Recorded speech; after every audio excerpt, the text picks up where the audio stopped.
Hello students, business mathematics की question paper solution इस video series में आप सभी का स्वागत है। इस वीडियो में आज हम 2019 के क्वेश्चन नंबर 3 को सॉल्व करेंगे। ठीक है, तो चलिए देखिए स्टार्ट करते हैं।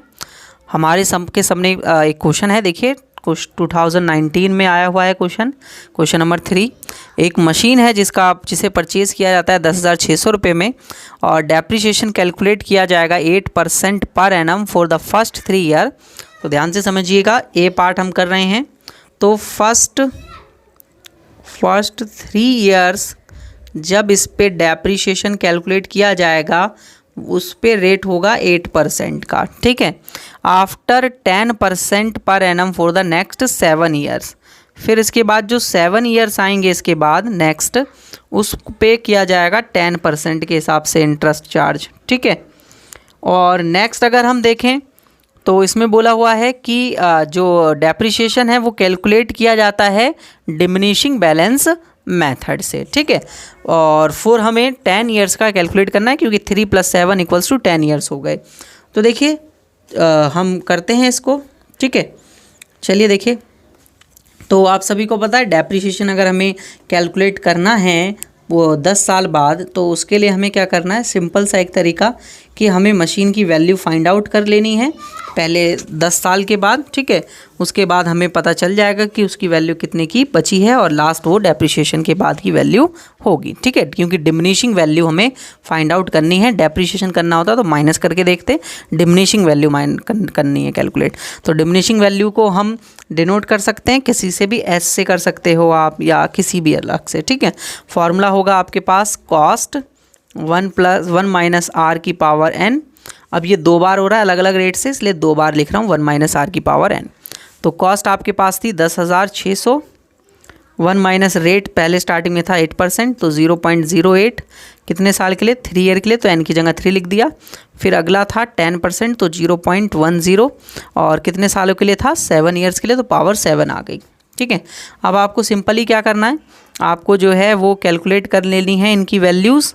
तो ये आ गया 0.92 की पावर 3 और ये आ गया 19.90 की पावर 7। ठीक है, कैलकुलेट कर लीजिए 10,600। मैं टेबल में देख लेता हूँ। तो इसकी वैल्यू हमारे पास आ रही है 0.778688 और अगले वाले की वैल्यू देख लेते हैं 0.478296 ठीक है, मल्टीप्लाई कर लेंगे इसको पूरा और सॉल्व कर लेंगे। देखिए कर देता हूँ मैं फटाफट। ठीक है, तो आ गया 3947.97। ठीक है, अप्रॉक्सीमेटली। Clear students? तो ये आ गई हमारी diminishing value after the 10 years. ठीक है, ये पार्ट सॉल्व हो गया। अब बी पार्ट के ऊपर ज़रा ध्यान देंगे।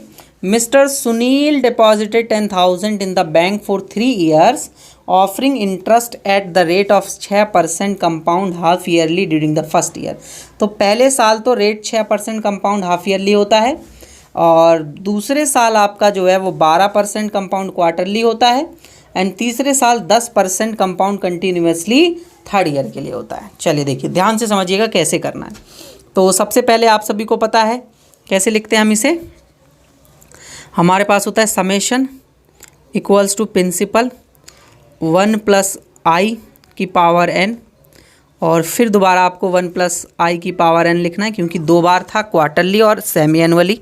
और कंटिन्यूसली के लिए आप क्या लिखते हैं, p e की पावर r t। ठीक है, तो मैं e की पावर r और t इसको लिख रहा हूँ। क्लियर? अब देखिए आप सभी इसको कैलकुलेट करेंगे तो p था 10,000 समेशन। पहले साल का जो रेट था वो क्या था, ज़रा मैं एक बार और देख लेता हूँ। पहले साल का रेट था 6, फिर 12 और फिर 10। ठीक है, 6, 12 और 10 याद रखिएगा आप सभी भी, है ना। चलिए प्लस 0.06% पहले साल के लिए। और कंपाउंड कैसे हो रहा था, ये कंपाउंड हो रहा था पहले हाफ ईयरली। तो हाफ ईयरली हो रहा था 2 से डिवाइड करना है और ऊपर ही 2 से मल्टीप्लाई करना है। फिर इसके बाद 1 प्लस कितने % पर था, नेक्स्ट 12% पर था। तो 12 मतलब 0.12 और क्वार्टरली हो रहा तो 4 से डिवाइड और 4 से ही ऊपर मल्टीप्लाई। फिर e की पावर RT कंटिन्यूसली है तो R आया था इस बार 0.10 और टाइम तो 1 साल का ही है ना। अब आप देखिए इसको कैलकुलेट कर लेंगे तो 10,000 1 + 0.03 की पावर 2 और 1 + 0.03 की पावर 4 e की पावर 0.10। इन सब की वैल्यूज़ मैं निकाल लेता हूँ स्टूडेंट्स, है ना, टेबल में देखकर। तो ये आ जाएगा 1.03 की पावर 2 और 1.03 की पावर 4 e की पावर 0.10। ठीक है, टेबल निकाल लूँ मैं, चलिए निकाल लेता हूँ। हाँ, ये रही मेरे पास टेबल। 10,000 ये आया 2 में आ गया ये 1.060900। ठीक है, ये 4 में आ गया 1.12550। ठीक है, e की पावर 10 के लिए टेबल खोल लेता हूँ मैं, मेरे पास टेबल रखी हुई होगी यहाँ। Log, anti log, exponential function की टेबल कहाँ है, ये रही यहाँ। e की पावर 0.10 आ रहा है ना, तो 0.10 पे आप देखेंगे तो आपके पास जो वैल्यू बनेगी वो बन रही है 0.9084। अब आप इसको पूरा सॉल्व कर लेंगे और ये 1 पॉइंट समथिंग बन रहा है। ठीक है, आप इसको पूरा सॉल्व कर लेंगे और आपके पास आंसर आ जाएगा। देखिए क्या आ रहा है आंसर, हम कर लेते हैं एक बार कैलकुलेटर में। तो ये आ गया 1.0690, ठीक है, इंटू 1.1255 इंटू 1.9084 इंटू 10,000। तो 22,000 आपके पास आंसर आया। 22,961.095 ये आ गया आपके पास 3 साल बाद अमाउंट, अगर आप इस तरीके से इसे कंपाउंड करते हुए चलते तो। क्लियर स्टूडेंट्स, यहाँ तक कोई दिक्कत किसी स्टूडेंट को? तो ये हमारे पास क्वेश्चन नंबर 3 जो है वो सॉल्व हो चुका है पूरा का पूरा। अब देखिए दोस्तों, मैंने आप सभी के लिए एक ऐप तैयार किया हुआ है जिसका नाम है अध्ययन क्लासेस। इस ऐप पर आप सभी को जो है वो सारे के सारे कोर्सेज़ मिल जाते हैं। आप उन कोर्सेज़ को देख सकते हैं और ज़्यादा जानकारी के लिए आप मुझे मेरे इस नंबर पर कांटेक्ट कर सकते हैं। ठीक है स्टूडेंट्स, चलिए नेक्स्ट वीडियो में मिलेंगे। वीडियो अच्छी लगी तो लाइक, शेयर और सब्सक्राइब ज़रूर करें।